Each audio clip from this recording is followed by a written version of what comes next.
ओम शांति।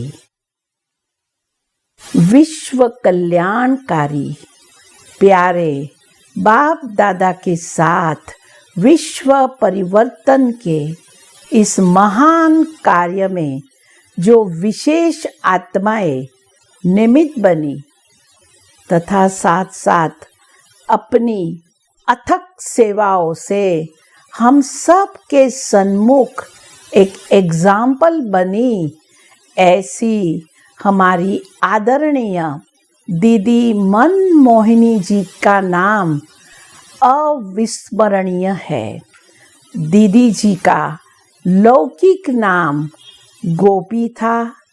आप एक बहुत नामी ग्रामी धनाढ्य चेन्नई परिवार से थी। जब इस यज्ञ की स्थापना हुई तो बड़ी दीदी अपने साथ उनकी लौकिक माताजी और छोटी बहन के साथ साथ उनकी 2 कजिन सिस्टर और उनकी लौकिक माँ, ऐसे एक परिवार से 6 मेंबर इस ईश्वरीय रुद्र यज्ञ में समर्पित अपना जीवन विश्व सेवा के लिए उन्होंने किया। दीदी जी के लौकिक परिवार ने ही मुंबई में एक नामी ग्रामी जसलोक हॉस्पिटल का निर्माण किया। दीदी जी का परिवार बहुत ही रॉयल था। ब्रह्मा बाबा दीदी जी की लौकिक माँ को क्वीन मदर करके प्यार से बुलाते थे और सचमुच जैसा क्वीन मदर का नाम था वैसा ही क्वीन मदर की पर्सनालिटी थी। क्वीन मदर हमेशा हमें सिखाती थी और कहती थी कि झुक झुक मर मर सीख सीख, माना हमेशा हमें झुक के चलना है, पुराने संस्कारों को भूल के चलना है और हमेशा हमें जीवन में सीखते ही रहना है। तो ऐसे ही हमारी दीदी जी में भी बहुत सी विशेषताएं थी और दीदी से हमें अपने जीवन में बहुत कुछ सीखना मिला है और जो आज तक हमें दीदी की शिक्षाएं काम आ रही है। हम छोटे थे, मैं 1970 की आपको बात करूं तो हम मधुबन जाते थे ट्रेनिंग लेने। साकार बाबा के समय जाया करते थे तो हम देखते थे कि दीदी जी सभी जो भाई बहन आते थे, पार्टियां आती थी, उनका बहुत बहुत ख्याल रखती थी। हमेशा पूछती थी किसी को क्या चाहिए। यदि दीदी को पता पड़ता था कि पार्टी के अंदर कोई की तबीयत ठीक नहीं है तो तुरंत दीदी जी उनको पूछेगी और कहेगी कि आपको क्या चाहिए, और जो पेशेंट को चाहिए फ्रूट कुछ भी वो तुरंत दीदी भेज देती थी। तो दीदी को हर एक आत्मा के लिए बहुत ही ख्याल रहता था और अटेंशन भी दीदी का होता था हर एक के प्रति। कभी कभी हम छोटी छोटी सब बहनें वहाँ ट्रेनिंग के लिए जाती थी और एक बार दीदी का हमें अनुभव हुआ कि दीदी वैसे तो रोज़ ही मधुबन में पांडव भवन में राउंड लगाती थी। तो हम लोग सब बहनें सुबह का मॉर्निंग क्लास करके फिर 10 साढ़े 10 बजे सो गए, आराम करने चले गए। तो दीदी जब राउंड लगाने आई, दीदी को हालांकि पाँव में तकलीफ थी तो भी दीदी फर्स्ट फ्लोर चढ़ के पूरा राउंड लगाया और दीदी ने देखा कि हम सब बहनें सोई हुई है। उस समय दीदी ने हम लोगों को उठाया नहीं, परंतु शाम को दीदी ने हम सब एक एक बहनों को बुलाया और बहुत प्यार से समझाया कि देखो कभी भी 10 बजे के समय पर सोना नहीं चाहिए। हर चीज़ हमें टाइम पर करनी चाहिए। खाने के बाद दोपहर को ही हम आराम कर सकते हैं। तो दीदी जी ने हम सबको बहुत ही डिसिप्लिन सिखाई। दीदी खुद क्लास में जाती थी सुबह मॉर्निंग, तो हम देखते थे कि पहले पहले अपनी बड़ी दादी जी के पास गुड मॉर्निंग करने जाती थी। उसके बाद गुलजार दादी के रूम में गुड मॉर्निंग करेगी। उसके बाद क्वीन मदर के रूम में जाएंगी, गुड मॉर्निंग करेंगी। और क्लास में प्रकाशमणि दादी जी के आने से पहले, माना मुरली चलने से पहले 15-20 मिनट पहले ही वहाँ दीदी जी बैठ जाती थी और हमेशा हम सबको भी सिखाती थी कि student life is the best life. तो दीदी का हमने देखा अंत तक स्टूडेंट लाइफ में ही दीदी जी रहे। दीदी जी जब सभी को पत्र भी लिखती थी, क्योंकि चारों बाजू से दीदी को पत्र आते थे और दीदी जी हर एक का जवाब देती थी। तो सबसे पहले दीदी जी पत्र में सुबह मुरली की जो पॉइंट बाबा की होती थी वो पॉइंट पहले लिखेगी। कभी भी सीधी कारोबार की बात जो है वो नहीं लिखेगी। बाद में दीदी को कोई शिक्षा देनी है, सावधानी देनी है या कारोबार की बात करनी है तो दीदी उस पत्र में देती थी। मुझे याद है कि दीदी ने मेरे को भी एक बहुत सुंदर पत्र लिखा था जो मैं आपको सुनाना चाहूँगी, क्योंकि आज तक भी जब मैं पत्र कभी पढ़ती हूँ तो आँखों में पानी आ जाता है कि इतना प्यार कौन करेगा।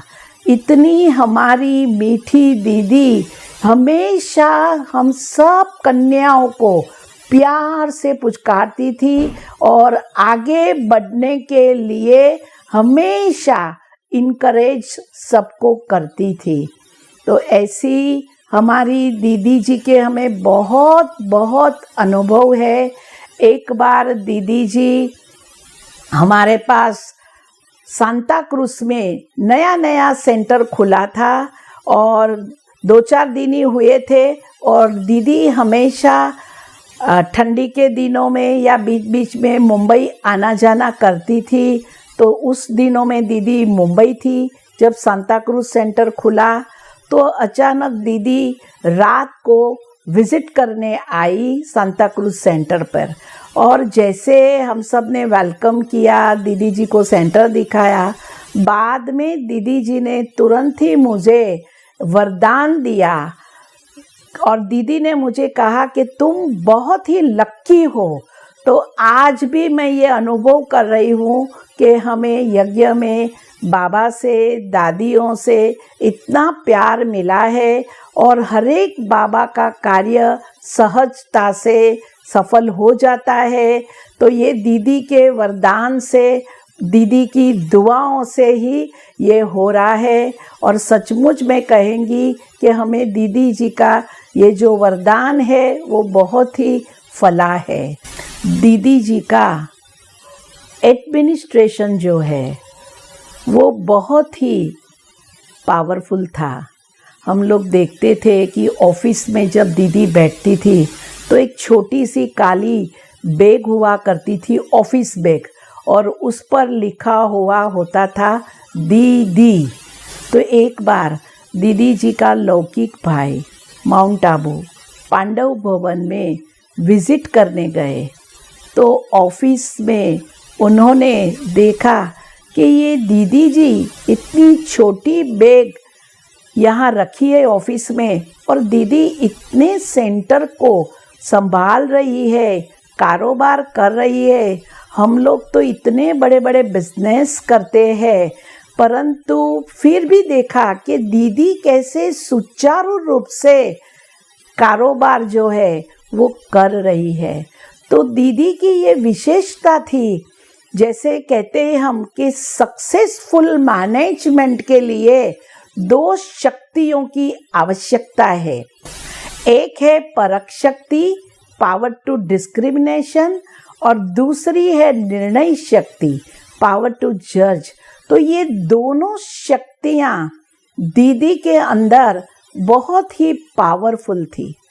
दीदी सामने वाले व्यक्ति को 1 मिनट में परख लेती थी, और ये शक्तियों के कारण दीदी बहुत ही अच्छा सुंदर एडमिनिस्ट्रेशन प्रकाशमणि दादी जी के साथ संयुक्त रूप में करती थी। और मैं कहेंगी, हमने देखा है कि ये दीदी और दादी की जोड़ी बहुत वंडरफुल थी। 2 शरीर एक जान हम प्रैक्टिकल में देखते थे। और दीदी जी एक बार ऐसे ही भोजन के बाद बाहर घूम रही थी, और हम लोग देखा दीदी और दादी आपस में बहुत सुंदर ज्ञान की रूहान कर रही थी। तो उस समय हमारे साथ एक पत्रकार आए थे, तुरंत ही उसने ये दादी दीदी की जोड़ी का फोटो ले लिया, जो मैं ज़रूर आपको दिखाना चाहूँगी। एक बार मधुबन में स्वामी सच्चिदानंद जी हमारे साथ चले थे, और मैं आपको कहूँ कि दीदी ने उनको ऐसी सुंदर पालना दिया कि उनके साथ काफ़ी लोग मधुबन चले थे, तो हर एक को वो बताते जाते थे कि ये दीदी से सीखो, ये दीदी से सीखो, देखो दीदी कैसे अच्छी तरह से सारी एक एक चीज हमको बता रही है।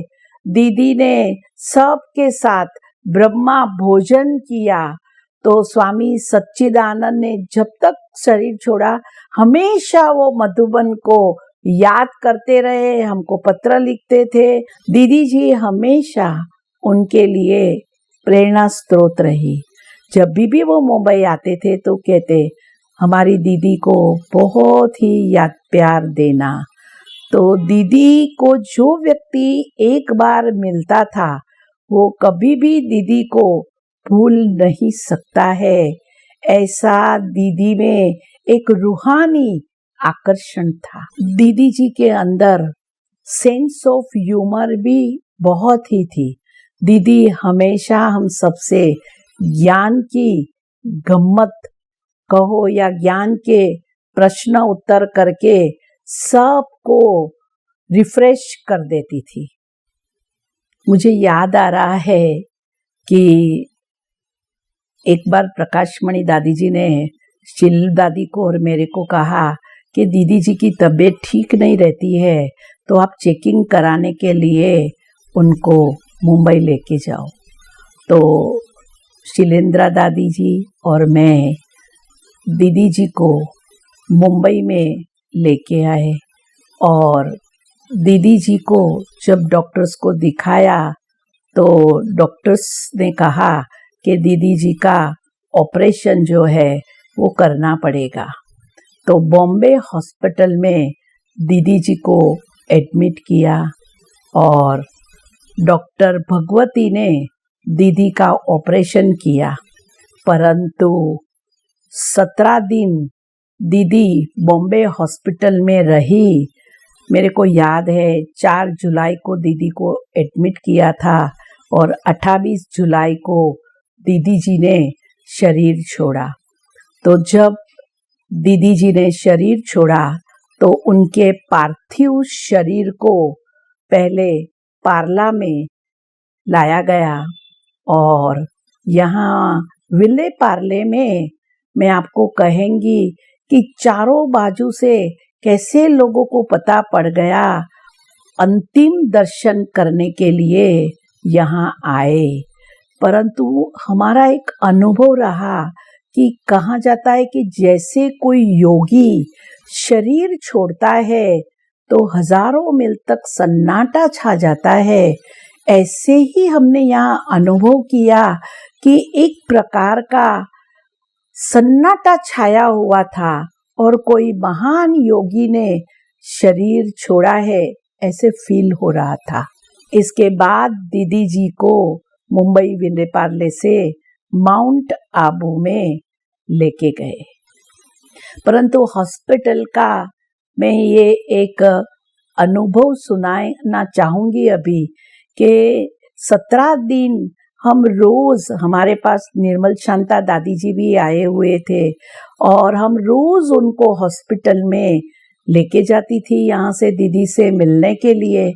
हमारी प्रकाशमणि दादी जी भी माउंट आबू से आए थे और ये दादियों का जो मिलन हमने देखा, दादियों का जो हमने आपस का प्यार देखा, जिससे हमें भी बहुत कुछ सीखना मिला।